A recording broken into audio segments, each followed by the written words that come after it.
Assalamualaikum warahmatullahi wabarakatuh. Saya Agustin Diawulandari, NIM B73219072, Prodi Bimbingan dan Konseling Islam UIN Sunan Ampel, Surabaya. Di sini saya akan mereview sebuah film yang berjudul Split. Film Split merupakan film bergenre psychological horror thriller yang dirilis pada tahun 2016. Nah, pada film Split ini disutradarai dan ditulis oleh M. Night Shyamalan, di mana film ini pernah masuk dalam jajaran box office pada masanya. Nah, langsung saja kita masuk untuk mereview filmnya ya teman-teman, di mana film ini dibuka dengan penculikan 3 gadis remaja oleh seorang pria yang tak dikenal. Ketiga remaja ini pun disekap di ruang bawah tanah. Tapi yang membingungkan, pria yang menculiknya tadi sering berganti pakaian yang aneh. Setiap kali berganti pakaian, tingkah lakunya pun berubah, seolah ia bukan orang yang sama. Rupanya pria tersebut memang menderita kelainan jiwa yang memaksanya berubah-ubah lantaran di dalam dirinya ada 23 macam kepribadian. Entah apakah pria ini baik atau tidak, dan apa motivasinya untuk menculik gadis-gadis remaja. Itu yang menjadi pertanyaan yang disuguhkan di dalam film Split. Pria ini sudah mengaku kepada psikiater bahwa ia memiliki 23 kepribadian. Namun muncul lagi satu kepribadian yang benar-benar buas. Apakah semua kepribadian tersebut benar-benar ada atau hanya rekaan dari pria tersebut? James McAvoy makin kemari tampaknya punya skill peran yang kian terarah. Aktingnya kini tidak sekedar menjadi aktor pria keren seperti yang ditampilkan di franchise film X-Men atau Wanted. Beberapa film yang ia perankan akhir-akhir ini terlihat semakin menantang, seperti film bergenre thriller berjudul Trance di tahun 2013, atau juga saat ia jadi ilmuwan gila di film Victor Frankenstein di tahun 2015.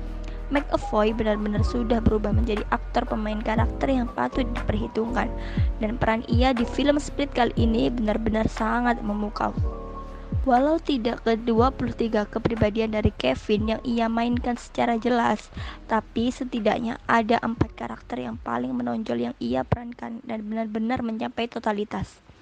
Peran sebagai Dennis dengan obsessive compulsive disorder, Patricia adalah seorang wanita dengan tatapan dingin, Hedwig seorang anak berusia 9 tahun, hingga Barry yang agak kemayu dan gemar dengan desain fashion diperankan sangat baik oleh McAvoy. Bahkan saking totalnya ia memainkan setiap karakter, penonton bisa merasakan bahwa setiap karakter kepribadian tersebut memang benar-benar berbeda antara satu dan yang lain. Terutama karakter untuk Hedwig adalah seorang bocah berusia 9 tahun yang rada usil dan tinggi tapi punya rasa penasaran tinggi. Lawan main McAvoy di sini adalah aktris muda berusia remaja, Anya Taylor-Joy yang berperan sebagai Cassie. Nah, Cassie memiliki karakter yang antisosial dengan masa lalu yang kelam, namun cerdik dan pandai memanfaatkan keadaan untuk bisa menyelamatkan diri. Setting lokasi yang lebih banyak berkuat di ruang bawah tanah mengingatkan kita akan film 10 Cloverfield. Tapi setidaknya sesekali ada scan di luar ruangan, di mana Kevin mengunjungi konsultan psikiaternya yaitu Dr. Fletcher. Atau ketika Cassie flashback ke masa kecilnya saat ia berburu rusa bersama ayahnya. Ini lumayan tidak membuat penonton jengah, apalagi buat penonton yang punya fobia ruang sempit dan gelap. Yang unik di film ini juga tentunya karena sudut pandang cerita tidak hanya diambil dari pemeran protagonis, yang notabene di sini adalah Cassie, karena pengembangan cerita justru lebih mengutamakan si antagonis yaitu Kevin. Apa yang menyebabkan Kevin menjadi psikopat dengan bermacam kepribadian, dan apa motivasinya menculik Cassie dan rekan-rekannya? Nah, film ini membuat penonton penasaran sekaligus merasakan kengerian sepanjang film. Secara keseluruhan, film ini memang benar-benar menegangkan dan bikin penasaran.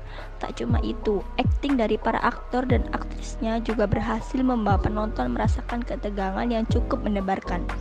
Dan ini juga menjadi ciri khas dari M. Night Shyamalan, yaitu memasukkan unsur fiktif yang lebih kuat di bagian akhir adegan tak masuk akal. Yang entah ini membuat film semakin menarik atau sebaliknya. Itu tergantung penilaian dari penonton. Apakah penonton lebih senang yang lebih realistis atau sedikit hiperbolik. Yang jelas hingga bagian akhir film, cerita yang dihadirkan tetap sulit untuk ditebak dan cukup di luar dugaan. Minim fun, dominasi trailer, dan tambahan drama menjadi paket menarik yang ditawarkan di film Split. Trailer yang dihadirkan pun tak sekedar psychological trailer, tapi benar-benar suspense trailer dengan adegan kejar-mengejar yang cukup memacu adrenalin penonton.